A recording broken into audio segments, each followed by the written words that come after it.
the Son that saved a wretch like me. I once was lost, but now I'm found. Was blind, but now I see. Darba minnhom Ġesu kien qed jgħallem fit-Tempju. U għalilhom kif jgħidu l-iskribi li Kristu hu bin David. Naturalment, l-iskribi kienu jgħidu sew illi Kristu, il-Messija, kellu jkun bin David fis-sens li kien min nisel ta' David. Imma bad Ġesu kompla għax David innifsu jgħid bl-Ispiritu Santu il-mulej qal lil Sidi oqgħod fuq il-lemin tiegħi sakemm inqiegħed l-ewwa tiegħek mill-press riġlejk. Bad Ġesu konkluda hekk jew saqsa hekk. Mela David innifsu jsejjaħlu Sidu. U mnejn mela hu ibnu. L-Evanġelista jgħid li ġemma tan-nies ħadu pjaċir jisimgħu jitkellem u aħna wkoll nieħdu gost nisimgħu Ġesu kellemna fuq innifsu. Nafu li Ġesu hu bin David fis-sens li ġej minn nisel tiegħu allura bħal David huwa bniedem, huwa uman. Imma Ġesu kien iktar minn hekk. Għaliex David li kien is-sultan lill-Messija jsejjaħlu Sidi. U minnu s-sid ta' David, dak l-istess jgħid, Alla Jahwe huwa Sidi. Mela araw dawn iż-żewġ veritajiet. L-istess persuna l-Messija u bin David, allura uman, l-istess persuna huwa wkoll is-sid ta' David u allura divin. L-umanità u d-divinità imwaħdin flimkien. U din kienet il-verità illi l-lut ma setawx inizlu. U din kienet il-verità li minħabba fiha Ġesu spiċċa imsalla. Ma kellhom ebda skuża. Ġesu stess qed juża t-testamenti l-qadim biex jurihom li l-Messija kellu jkun uman u divin. Iżajja fil-profetija li nisimgħuha ta' spiss tweldilna iben, ingħatalna iben. Tweldilna tifel, ingħatalna iben. La darba twieled dan it-tifel, ovvjament huwa uman, le, dak li kellu jkun li jpoġġi fuq it-tron ta' David. Imbagħad ikompli jgħid u ismu huwa konsider tal-raġel. Alla Qawwi, missier Għallejja. Iben David huwa wkoll Alla tiegħu. Il-profeta Ġeremija jgħid l-istess ħaġa. Jgħid ir-rimja mnisla lil David, allura uman, isejħulu bl-isem Jahwe il-mulej il-ħaq tagħna. Postu Ġwanni bil-famuża introduzzjoni għall-Vanġelu jgħidilna li fil-bidu kienet il-kelma kienet ma' Alla, il-kelma kienet. Bad ikompli jgħidilna li il-kelma saret ġisem u għamel. L-Apostlu Pawli jgħidilna kien sempliċi li Alla der il-ġisem. Li għalkemm kien f'sura t'Alla uħa fuq sura ta' għaddej u kun magħmul fuq xbija tal-bnedmin. U f'post ieħor jgħidilna li fih tammar il-midja kollha tad-divinità. Il-ġisem. Iben Marija huwa wkoll bin Alla. Alla u bniedem, l-istess persuna tal-Messija. Dan aħna nemmnuh, dan huwa il-blata li fuq aħna qegħdin inservu s-salvazzjoni tagħna. Imma l-mistoqsija li rrid nagħmel dal-għodu hija din. Għaliex l-inkarnazzjoni, għaliex li bent Alla ġie fid-dinja? X'kien l-iskop li ħalla l-glorja tas-sema biex jinżel fuq din l-art? U għadha bil-mod kif nistgħu niġbdu din il-mistoqsija hi li noqogħdu attenti x'qal Ġesu stess fil-Vanġelu fuq il-nifsu, fuq il-miġija tiegħu. Kemm il-darba nisimgħu Ġesu jgħid għalhekk jien ġej biex u jkompli. Jien ġej biex u jkompli. U jiena slitt battom dawn il-versi ta' Ġesu mill-Vanġeli ħalli naraw fi kliemu stess ir-raġuni vera għall-miċja tiegħu. Fil-bidu tal-Vanġelu ta' San Mark jgħid ejjew immorru fl-bliet l-oħra biex inxandar hemm ukoll għax għal dan jien ġej. Ġesu ġie biex ixandar l-Evanġelju. L-Evanġelju huwa aħbar tajba. U aħbar tajba ma tistax iżomma mistura ġo qalbek vera. Jekk għandek studenti jiġu jistudja ma nafx kemm u fl-aħħar għadda mill-eżami kif jinduna li għadda l-eżami x'jagħmel mur jistakkan ġol kamrat jew le mur jgħidilhom u missiru l-ħbieb u jċempel fuq Facebook status biex jgħidu fid-dinja kollha jista' jkun. Jew għandek kopja żagħżugħa illi kellhom l-ewwel tarbija. U dawn kif titwieled it-tarbija, telefonati feħ, SMS, iridu jgħidu jista' jkun ixandruha fuq il-BBC. Il-feħ aħbar tajba ma tistax iżomma mistura ġo. U Ġesu ġie dan l-istess entużjażmu ta' xi ħadd li għandu aħbar tajba x'jgħid lin-nies. U dak kliem qalu meta qal ejjew mmorru fil-bliet l-oħra biex inxandar hemm ukoll għax għal dan jien ġej, għax in-nies l-apostli rridu jibqa' f'dik il-belt. In-nies ġew sema' fejn ilhom għallimhom u kulħadd ġej għandu ministeru vera suċċess f'dik il-belt. Allura wibqgħu ġisgħidilhom hawnhekk issa minnieh, ix-xogħol tagħna minnieh, xandarnilhom il-Vanġelu. Imma hemm ħafna nies hemm barra li għadhom ma semgħux l-aħbar it-tajba u jeħtieġ illi immur u jxandrilhom ukoll.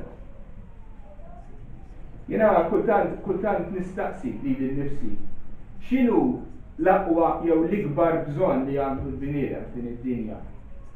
Kieku jkollok tagħti rigal illum lin-nies tad-dinja. Rigal wieħed biss. X'kont tagħżel li tagħtihom? Forsi tgħid nagħtihom il-flus biex jixtru dak kollu li għandhom bżonn. Jew nagħtihom l-ikel u l-ilma, jew il-mediċini, jew il-fejqan, jew il-ġid, jew is-saħħa, jew l-istabilità politika, jew il-libertà. X'tagħtihom bħala rigal? Tal-affarijiet li semmejt huma kollha tajbin. Imma l-isbaħ rigal, ir-rigal li vera għandhom bżonn, l-ikbar bżonn li għandhom huwa l-bżonn li jisimgħu il-messaġġ tal-salvazzjoni fi Kristu Ġesu. U Ġesu ġie biex appuntu ixandar dan l-Evanġelju. U dak li beda Ġesu jagħmel ma spiċċax waqt it-3 snin ta' Ministeru Pubbliku li kien fuq din id-dinja, imma għadu jagħmlu sal-lum. Għax l-aħħar ħaġa li jagħmel qabel telaq ikkommissjona li l-Knisja tiegħu biex immorru fid-dinja kollha u nxandru l-Evanġelju lil kull maħluq. Dak hu Kristu li qiegħed ixandar permezz tal-Knisja tiegħu u b'xi mod jew ieħor laħaq lilna wkoll u issa jrid juża lilna biex aħna nilħqu nies oħra u l-istorja titqaddejja. Ġesu mela ġie biex ikun il-ħabbar, ġie biex ikun il-messaġġier. Imma rridu noqgħdu attenti. Għaliex Alla seta' bagħat profeta biex ixandar, le? Imma profeta ma kienx ikollu wisq x'jgħid li Alla huwa ġust li intom nidimdin u allura ħaqkom il-kundanna tal-infern. Semmek seta' jasal profeta. Ġesu ġie biex mhux biss ixandar imma biex joħloq l-Evanġelju. Ġesu ġie biex jagħmel dak ir-rigal li jimbagħad jgħaddihulna. Ġesu ġie biex jikseb il-maħfra, jikseb is-salvazzjoni. U s-salvazzjoni li jimbagħad kiseb u stess seta' jgħaddiha lil ħadd ieħor. Ġesu huwa l-ħabbar, Ġesu huwa l-aħbar innifsu. Il-messaġġ tiegħu huwa hu nnifsu. Għalhekk jien ġejt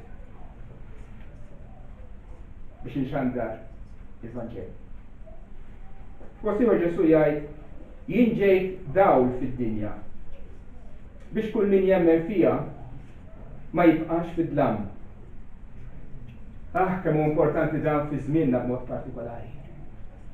Għana qegħdin ngħixu fi żmien meta l-istess kunċett ta' verità illum huwa totalment distrutt, ma jagħmel sens.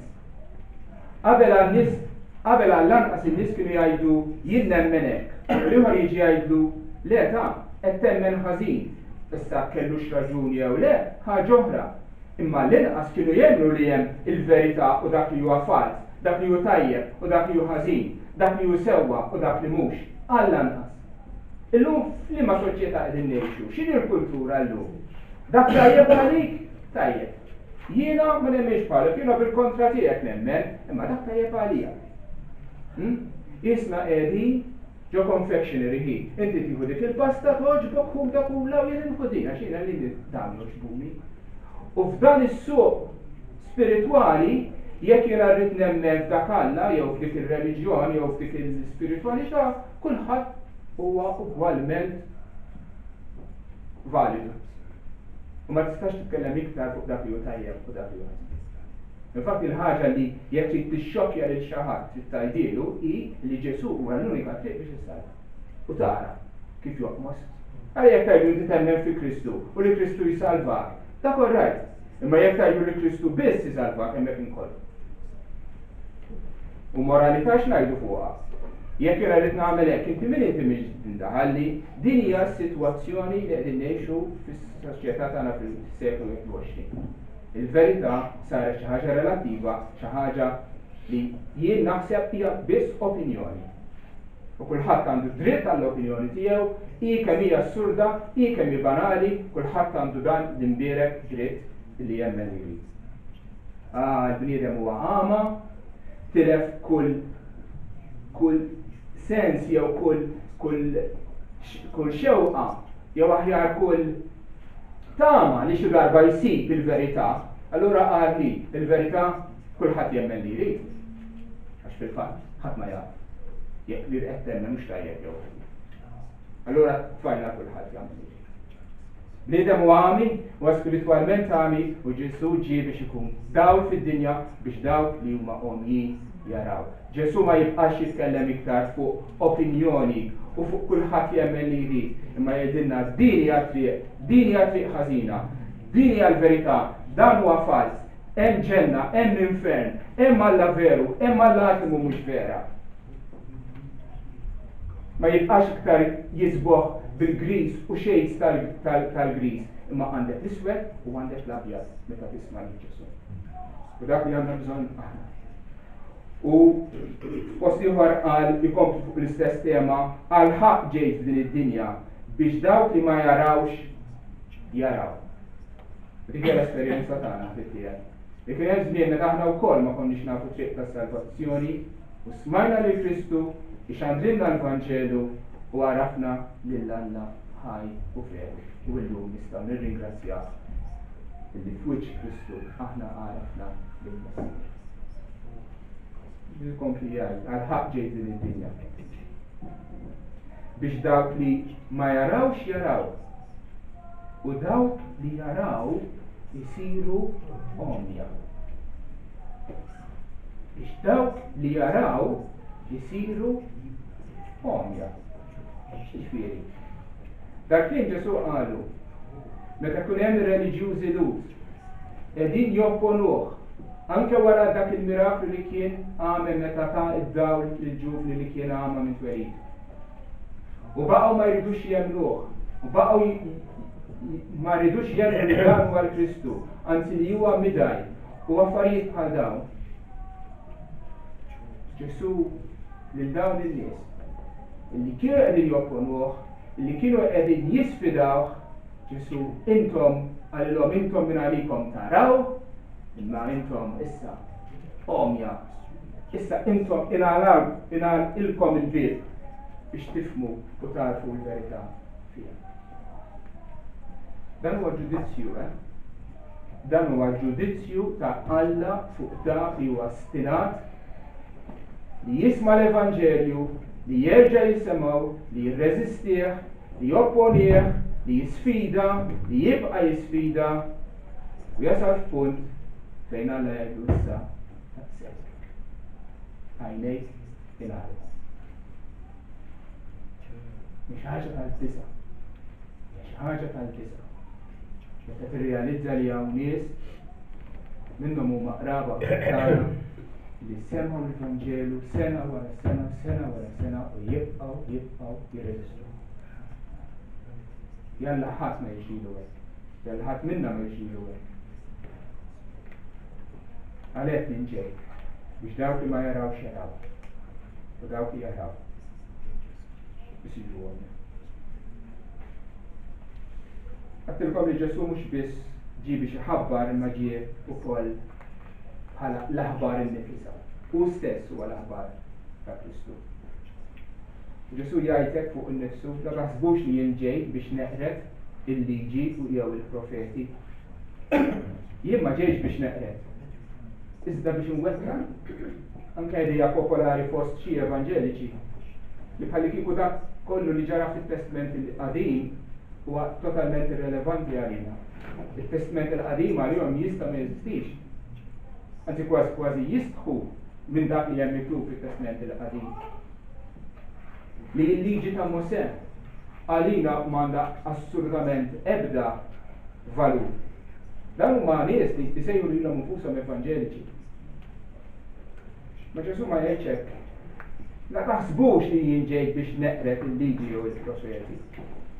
Jien ma ġejx biex neqret, imma biex iwettaq. Infatti jassigurana laqqas nitfa' mill-liġi mill-profeti ma jiġu nieqsa. Infatti Ġesu b'nifsu huwa twettiq tal-profetiji kollha li hemm miktub fit-Testament il-Qadim li kellhom isiru dawn twettqu fih. Ġesu onora l-liġi ta' Mosè. Onora l-ewwel billi hu stess obdija xi ħaġa li l-ebda bniedem qatt ma kien għamel. Obdija mill-bidu sal-aħħar, perfettament dejjem matul ħajtu kollha. Ma mhux biss. Fisem il-poplu tiegħu Ġesu wkoll ta' lilu nnifsu bit-pattija għad-nubiet tal-poplu tiegħu.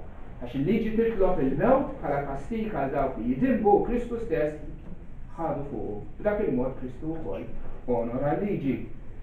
Anke l-istess liġijiet ċeremonjali, sakrifiċi tal-annimali fit-tempju u x'nafjien, dawk ukoll isibu twettiq tagħhom fi Kristu. Araw il-ħaruf tal-Alla li jneħħi nubiet tad-dinja. Ġesu wkoll jinsisti li d-dixxipli tiegħu jobdu l-liġi. U stess irrepeta forma jew oħra l-10 mandamenti. L-istess messaġġ profetiku fit-Testament il-Qadim Ġesu kull m'għamel spjegah iktar u natfu mill-ħsibijiet ħżiena u mit-tawwiġ li kienu għawġuh l-Iskribu l-Farisej. Jinsisti li d-dixxipli tiegħu jobdu l-liġi tal-Alla. L-apostoli tiegħu baqgħu ixandru l-istess kelma. L-istess 10 mandamenti jsibuhom fit-Testament il-Ġdid fil-kitbiet tal-Apostli baqgħu ixandru l-dixxipli tiegħu jobdu l-mandamenti. Infatti, il-parti mis-salvazzjoni mhix biss il-maħfra tad-nubiet, imma li Alla jagħtik qalb ġdida, xewqa ġdida jiktiblek il-liġi tiegħu f'qalbu u jiktibilek hemmhekk biex inti bl-għajnuna tal-Ispirtu Santu twettaqha. Dan il-mod Ġesu ma ġiex biex jeqret il-liġi profeti, imma ġie biex iwettaqhom u stess u permezz tagħna u fidna bix-xiekli tiegħu. Jien inżiet mis-sema, jgħid, mhux biex nagħmel ir-rieda tiegħi, imma r-rieda ta' min waħdi. Inżiet mis-sema u milja lilu nnifsu, mhux biex jagħmel ir-rieda tiegħu, imma biex jagħmel ir-rieda ta' xi ħadd ieħor. Fi kliem ieħor Ġesu ġie fid-dinja bħala il-għaddej. Is-servjent, l-iskjav. Iżajja 53, dak il-passaġġ famuż li għana sikwiti kwotaw minnu, huwa il-qaddej tal-mulej Alla li ġie fid-dinja biex jieħu fuq id-nubiet patti għalihom li jiġġustifika lin-niesu permezz tal-Alla. Araw il-qaddej tiegħi jgħid Alla u jgħid x'għamel Alla, x'għamel Ġesu meta ġie fid-dinja u miet. Ġie biex iwettaq ir-rieda tal-missier. Anke meta r-rieda tal-missier kienet tant tqila li Ġesu talab lil Alla fil-ġlien tal-Ġetsemani biex jekk jista' jkun ibijat minnu dak il-qalċi ma jekk kien hemm bżonn li Ġesu imut. Ġesu obda sal-aħħar u obda perfettament. Din ir-rieda tal-missier jgħid Ġesu illi jien ma nitlifx imqar wieħed jew waħda minn dawk li tagħmel imma li nqajjimhom fl-aħħar. Fi kliem ieħor, ir-rieda tal-Alla l-missier kienet is-salvazzjoni tagħna, il-poplu tiegħu. U Ġesu ġie apposta biex iwettaq ix-xewqa tal-missier, ir-rieda tal-missier ħalli aħna nkunu ninsalvaw. din ir-rieda tal-missier il dak kollha li jaraw u jemnu f'liben ma jintilfux. Imma li jitqajmu fl-aħħar. Tajdi x'inhi ċ-ċertezza tiegħek li dan jiġri? X'inhi ċ-ċertezza li attwalment aħna nsalvaw, li aħna nqumu fil-qawmien tal-ħajja fl-aħħar jum? Iċ-ċertezza hija waħda r-rieda tal-missier, Alla sovran ir-rieda tiegħu qatt ma tista' tiġi nieqsa, dak li Alla jrid ħadd ma jista' b'xi mod jew ieħor jawwiġlu l-pjan tiegħu, il-pjan tiegħu jseħħ perfettament, mela hemm Alla l-missier, ir-rieda tal-missier u x-xogħol ta' Ġesu Kristu illi se jwettaq eżattament bl-omnipotenza tiegħu ir-rieda tal-missier u qatt Ġesu ma ħajitlef jew sebtilek waħda biss minn għax tiegħu ma jwassalhom il-koll fid-dar tal-missier. Ma b'mod partikolari Ġesu donnu meta kien qed joqrob lejn it-tmiem tal-ministeru tiegħu. Darba minnhom qalek. Issa ruħi imqalba, emozjonata. Mhux naqbad ngħid missier ħlisni minn din is-sija. Iżda għalek ġejt jien, għal din. Il-maxtura ta' Betlehem kienet biss l-ewwel pass fi triq twila li waslitu fuq l-għolja tas-salib. Għalhekk jien ġejt għal din is-sija. Għaliex jekk qamħa tibqa' weħida ma tagħmel ebda frott. Imma jekk dik il-qamħa tintefa' fl-art u tmut minnha mbagħad jimtu joħorġu ħafna u ħafna u ħafna. Kien wasal dik il-sija li l-qamħa tintefa' fl-art li Ġesu imur fuq is-salib u jmut. Għaliex bil-mewt tiegħu Kristu kiseb il-fidwa ta' ħafna.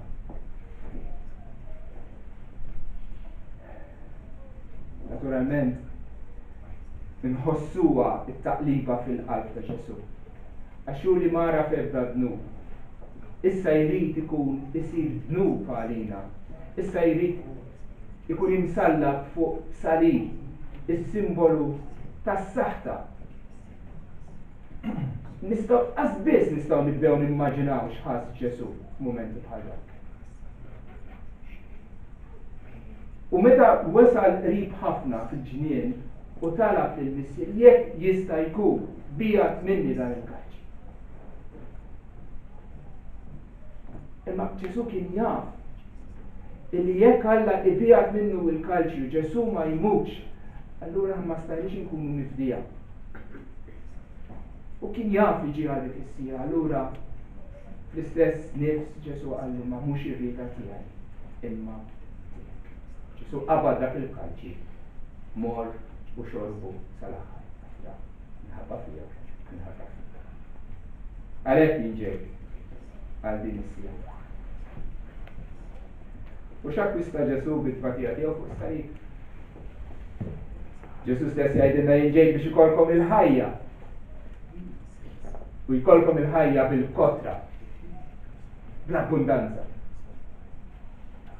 Għara d-dinja tgħidilna jekk trid il-life, tkun tal-life, u allura it-perverti, u iġri, u onfoq, u isra, u baba, u ħawwad, u drogi, u tagħtix każ il-moralità, u ħallik minn għandhom ir-reliġjon, u gawdi u ixtri dik u ixtri l-oħra. Intom trinċivu magażin sid-dar biex tixtru l-affarijiet. Mhux hemm qiegħda l-ħajja billi tixtri dik u l-oħra u għandek bżonn dik u għandek bżonn l-oħra ma. Dak huma kollha xinxilli, huma kollha tlellix. Li mbagħad issib li m'għandhomx sugu, m'għandhomx valur, m'għandhomx sodisfazzjon dejjem.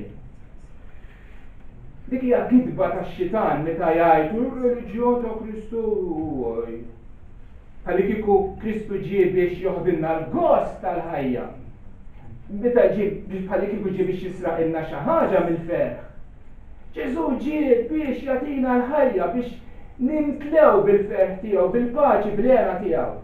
U mhux sempliċement ħajja, mal-ħajja eterna, ħajja li ma tintemm qatt. Ir-relazzjoni ta' mħabba mal-missier. Le mhux ħajja ġija ma ħajja bil-kontra, bl-abbundanza fuq. Bħalli kieku għandek pranzu li ma jintemm qatt. Ġesu ġie biex jagħtina il-ħajja. U aħna li nafu li Kristu nafu li qed jgħid il-verità għax doqnija ftit minn din il-mħabba, minn din il-ħajja li tara Ġesu u rridu iktar u iktar u iktar u tul l-eternità ma ħaniġbgħu qatt minn din il-ħajja li ġabilna Kristu permezz tas-salib tiegħu. Imma Kristu bħal dejjem kien ukoll onest mad-dixxipli tiegħu. Ma ppreżentalhomx biss is-sabiħ. Għax il-ħajja Kristjana hija ħajja sabiħa. Imma ħajja Kristjana wkoll għandha aspetti li huma ta' dieqa u ta' dwejja u ta' tbatija wkoll. La taħsbux li inġib il-paċi fuq l-art. Ma ġejtx inġib il-paċi. Da sejf. Ibsa, u vera. Kif jista' jkun li l-prinċep tal-paċi iġib sejf ta' firda u l-anġli fil-miliet ma ħabrux paċi fl-art. Għaliex mela qed jgħid li ma ġejx biex inġib il-paċi.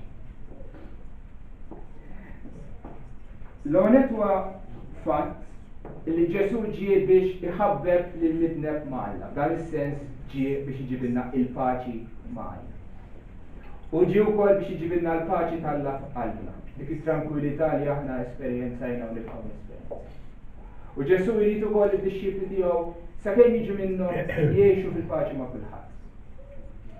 Imma ir-realtà hi li aħna qegħdin interqu fuq art barranija, mhux biss barranija imma wkoll l-art tal-għadu. Art li hija opposta għal Kristu. Meta Ġesu rifes fuq din l-art ma sabx il-meħba, imma sab oppożizzjoni. Mill-maġġor parti kbira tal-nies.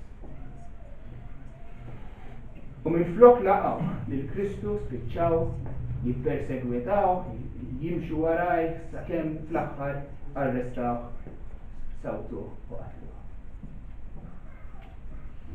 Dik hija d-dinja. Għaliex Kristu jikxef li d-dinja hi żbaljata, li d-dinja qiegħda fil-ħażen, li d-dinja tobgħod lil Alla. U għaliex jikxef il-ħażen tagħha d-dinja tobgħodu. Id-dinja tobgħodu. U issa li Ġesu m'għadux aktar fuq din l-art.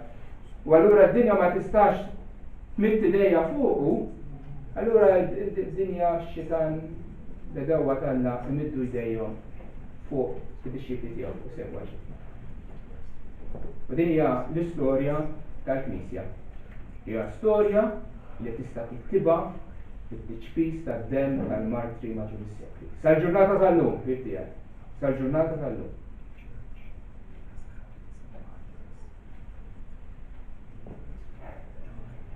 Forsi għalkemm l-oppożizzjoni f'ħajjitna ma tiġix b'mod violenti, taf tiġi wkoll b'mod sottili, kultant mill-leżis tagħna stess mill-familji tagħna stess. Dan huwa l-prezz li tiegħi illi rridu nħallsu bħala dixxipli ta' Ġesu. Ġesu ġie biex jiġi sejf ta' firda u aħna nafu li dan huwa minnu. Kif se nibdew nikkonkludu ir-raġuni għalfejn Ġesu ġie fid-dinja? Nikwotalkom x'jgħid Ġwanni fuq il-miġġa ta' Ġesu.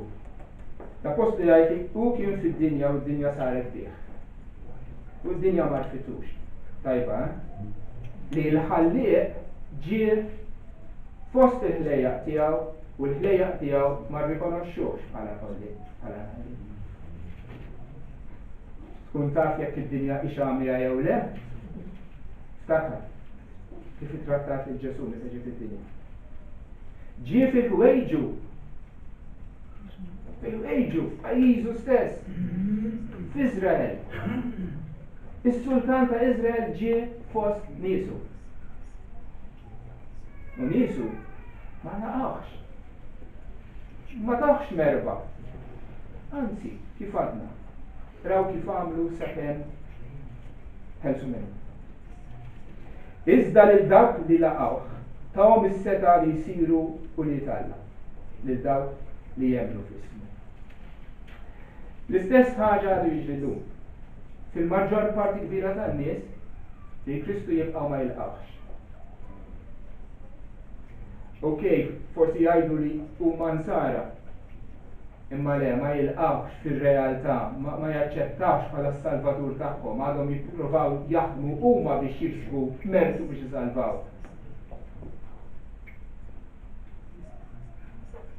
Turi li m'intix vera taċċettaħ bħala salvatur. Jew inkella fil-waqt li tajtu s-salvatur tiegħek imma mbagħad ma tobdiex u tagħmel fatik f'ħajtek u ma tqisux bħala s-sit tiegħek f'ubbidjenza reali matul ħajtek. Iva, ħafna nies, anke dawk li jsejħu lilhom infushom Kristjani biex jieħdu ta' Kristu fil-fatt li Kristu ma laqgħu qalbhom f'ħajthom. U għalkemm in-nies hemm barra ħajkunu qegħdin jiċċelebraw il-miġġa ta' Kristu fil-miliet, fil-verità m'għandhom xejn jiċċelebraw. Kif tista' tiċċelebra l-miġġa tal-Messija meta inti il-Messija ma laqajtux? Erodi.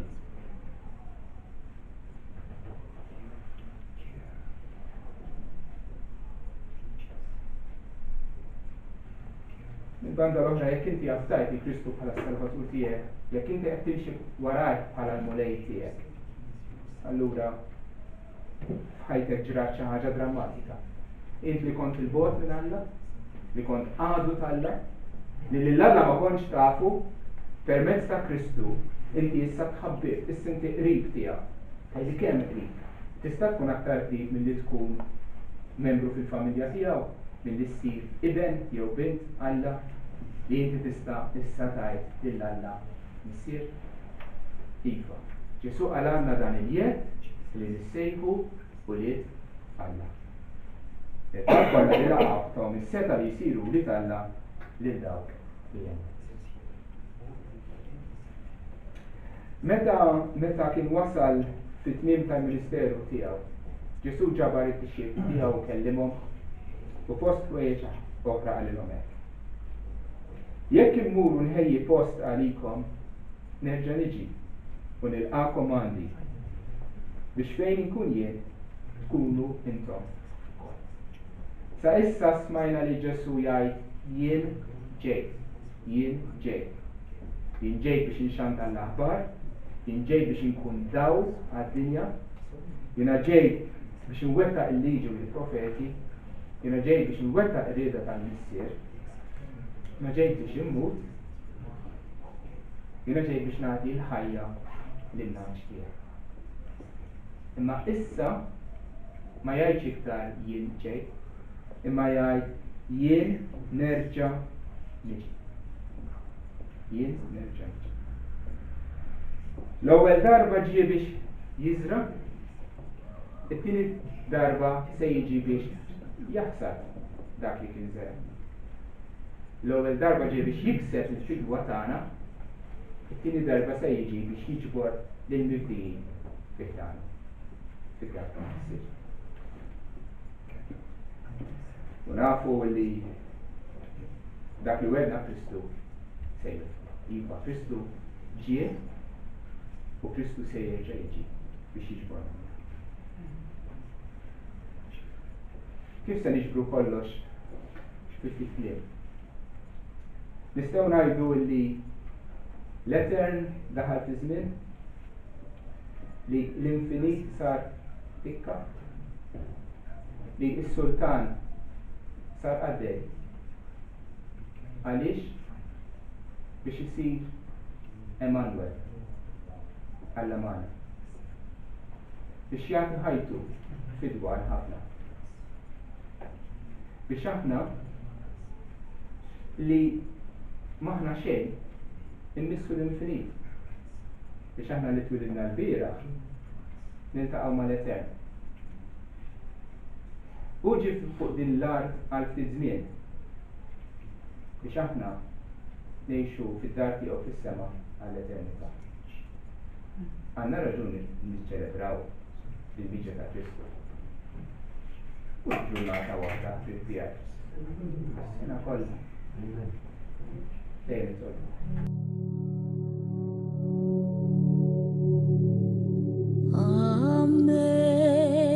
Amazing grace, how sweet the